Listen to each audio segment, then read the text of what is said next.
pray, hope, and don't worry. Hello! Kumusta po? For today's video, i-share ko sa inyo ang pangatlong simbahan na pinuntahan namin noong pilgrimage. So, heto na.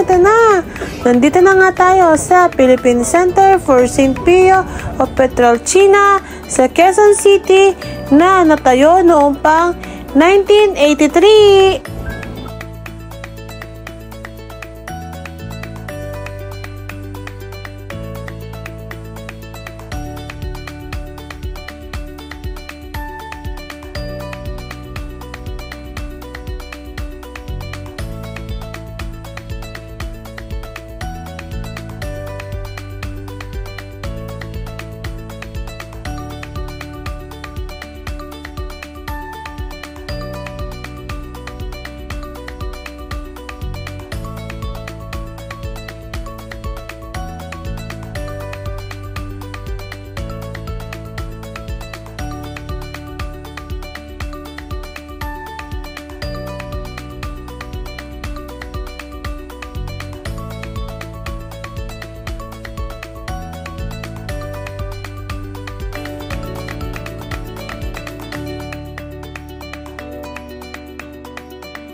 Nandito nga tayo sa dinadayo nilang kapilya kung saan naroon ang mga relic ni Padre Pio.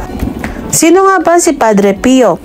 Kilala ngayon si Padre Pio bilang isang stigmatist or taong pinagkalooban ng stigmata.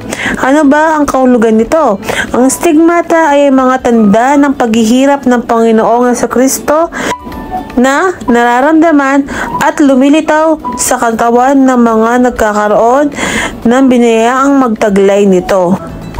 Marami din ang mga simbahan ang nagsulputan dahil marami na ang debotong naniniwala sa kanya. Malakas ang paniniwala ng mga tao na mabisa ang tagapagdasal nilang si Padre Pio para sa kanilang mga kahilingan sa buhay. Maraming may mga cancer ay nagsasabi na gumaling sila sa tulong ng pagnalangin ni Padre Pio.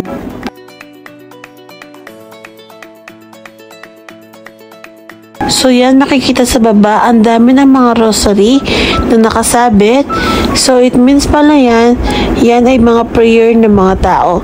So hindi lang yan ang nakikita naming rosary dito. So sobrang dami ng rosary nakasabit. Nagmukha na silang mga chandelier, curtain, at pang design talaga dito sa chapel.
Pagkatapos namin dyan, kami naghanap ng isang lugar na pwede kaming kumain ng aming dinner.